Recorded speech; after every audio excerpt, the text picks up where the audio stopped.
আমি তোমার নিজের মানুষজনদের থেকে, তোমার পরিবারের মানুষজনদের থেকে তোমায় দূরে সরিয়ে নিয়ে যাচ্ছি গোসাই। না না, আমার মন যে কিছুতেই মানছে না। দেখো, যদি না জেনে বুঝে করতাম তাহলে একরকম কথা ছিল, কিন্তু সব জেনে শুনে। ঈশা, আমার কি আর কোনো বিপদ আপদ হলো না তো? তুমি চিন্তা করো না কাকিয়া, আমি দেখছি, দাঁড়াও।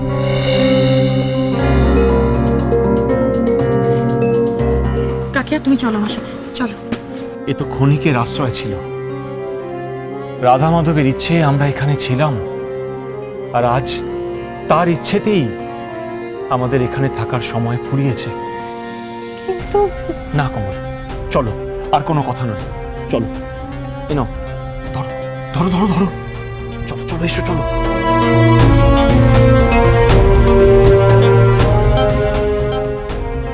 তোকে না জানিয়ে চলে যেতে হচ্ছে ঈশা, এছাড়া যে আর আমার কোনো উপায় নেই। ঘটনাটা বাবাকে জানাতে হবে কাকিয়া, তো সেটা কি ঠিক হবে? আর কোনো উপায় নেই কাকিয়া। এখন সব থেকে বেশি ইম্পর্টেন্ট টিয়াকে খুঁজে বার করা। এই সিচুয়েশনে বাবাই কিছু করতে পারে। চলো।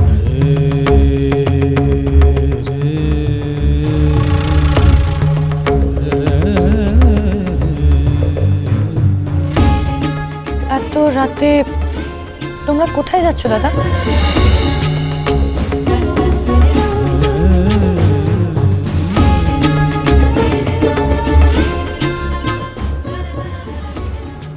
উনি কাঁদছেন কেন? আর এত রাতে তোমরা জেগে, মানে কি হয়েছে? আমার সর্বনাশ হয়ে গেছে, আমার মেয়ে। কাকিয়া প্লিজ তুমি এরকম করো না, শান্ত হও প্লিজ। কি আর কিছু হয়নি, আমি বলছি তো। আমি কি জানতে পারি কি ঘটেছে? কি হয়েছে টিয়ার কাকিয়া? সন্ধেবেলা মেয়েটা বেরিয়ে গেছে, এখনো পর্যন্ত কোনো খবর নেই। সে কি? আর তোমার ফোন করছে, রিং হচ্ছে, ফোনটা ধরছে না, আমি কি করবো কিছু বলতে পারছি না। আর দেরি করা ঠিক হবে না, একবার খোঁজ করা দরকার। বোন, চল তো, আমরা গিয়ে একবার খোঁজ করে দেখি। আরে উনি এখানে কি করছে? তো এতক্ষণে বেরিয়ে যাওয়ার কথা ছিল। চল চলো।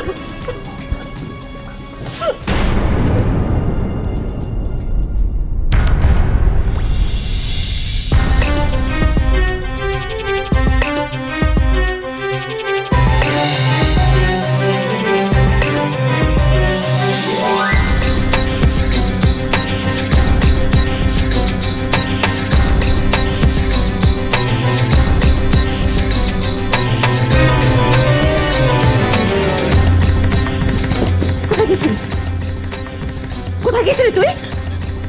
কে কি মনে করেছিস নাকি তুই? কথার উত্তর দিচ্ছিস না কেন? কোথায় গিয়েছিলি? এত রাতে তুই কোথা থেকে এলি? কোথায় মুখ পুড়িয়ে এলি? উত্তর দেয়, না হলে কিন্তু আমি তোকে ঘরে ঢুকতে দেবো না। বল, কোথায় মুখ পুড়িয়ে এলি? কাকিয়া, এসব কি বলছো তুমি?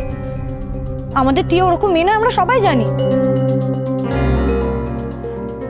কাকিয়া, ও সবে ফিরেছে, ওকে নিয়ে ঘরে যাও। যা বলার, যা শোনার সব পরে শুনো।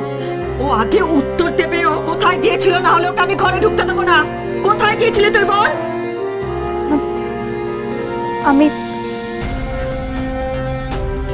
আমি একজনের সঙ্গে দেখা করতে গিয়েছিলাম।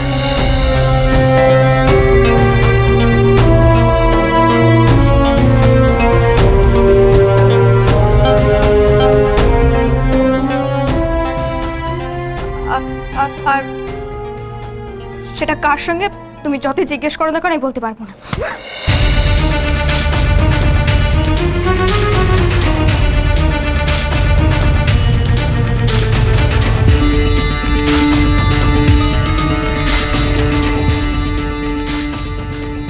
কাকিয়া,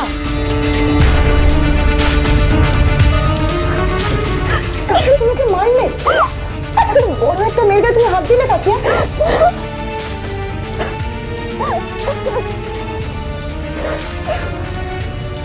না না, সবটা না শুনে ওর গায়ে হাত তোলাটা ঠিক হয়নি। নিশ্চয়ই এমন কোনো কারণ ঘটেছে যার জন্য ওর আসতে দেরি হয়েছে। কি এমন ঘটনা হতে পারে যার জন্য আমার ফোনটা ধরার ফুসটাও হলো না? আরে কি করে ধরবে? তখন নিশ্চয়ই টিয়া অন্য কোনো ইম্পর্টেন্ট কাজে বিজি ছিল। থাকতেই পারে, তাই না?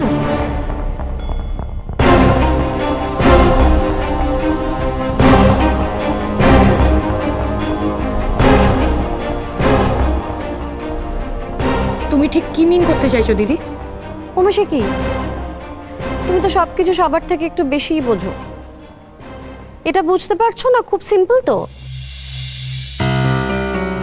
এই বয়সী একটা মেয়ে সারা রাত যখন বাড়ির বাইরে কাটায়, তখন কেন কাটায়?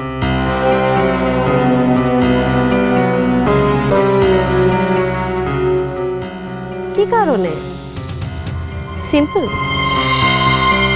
এটা পরিষ্কার করে বলতে হবে নাকি কার সঙ্গে কাটায় সেটা সবার সামনে বলা সম্ভব না, তাই না?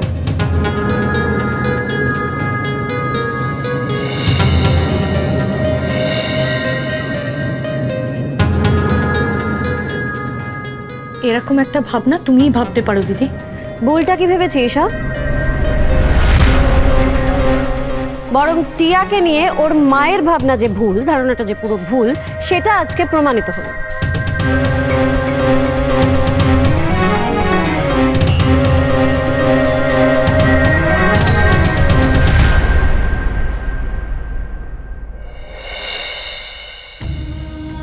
এর জন্য আমাকে এই সমস্ত কথাগুলো শুনতে। কাকিয়া, এই মেয়েকে নিয়ে তোমার খুব সম্মান ছিল,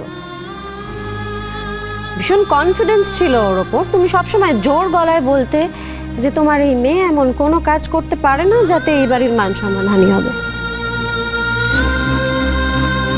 কি হবে তাহলে এখন? চুপ করে আছো কেন?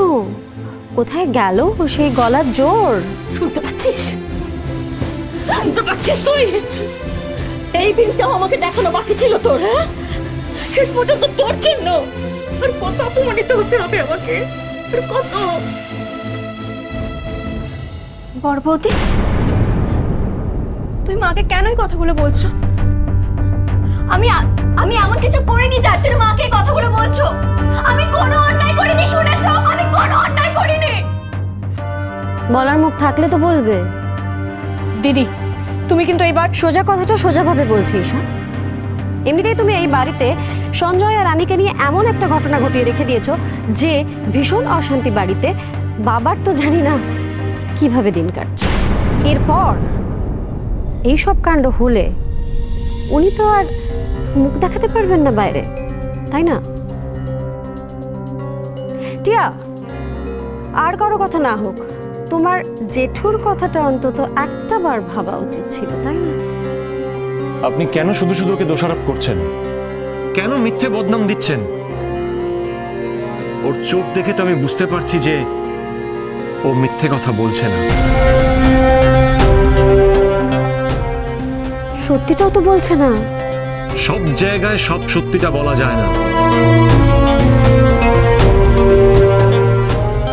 তার অনেক অনেক কারণ থাকতে পারে।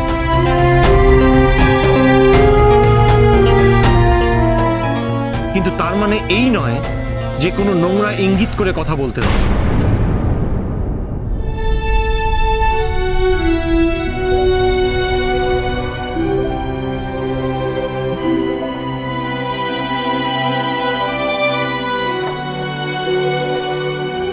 পাতা ভাই,